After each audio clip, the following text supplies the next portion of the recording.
Logistika dunyosidagi eng muhim shaxs kim deb o'ylaysiz?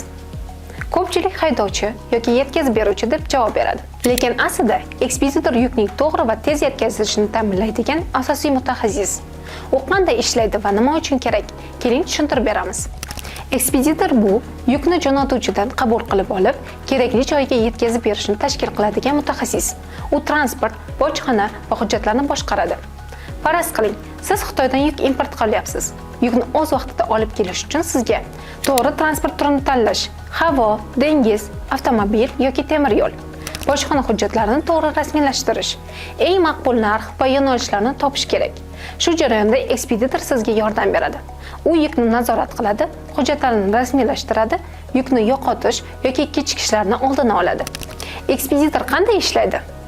Jo'natuvchi bilan kelishadi, yuk hajmi, og'irligi va yo'nalishni aniqlaydi. Transport tanlaydi, dengiz, havo, avtomobil yoki temir yo'l orqali tashishni belgilaydi.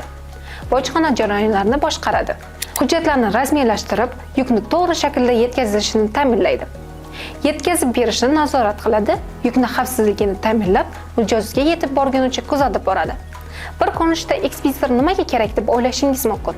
Albatta, ekspeditorsiz siz ma'lum bir mablag'ni tejashingiz mumkin, lekin uning kamchiliklari ham bor. Yuk egasi bilan yuk tashuvchining to'lov usullari to'g'ri kelmasligi mumkin.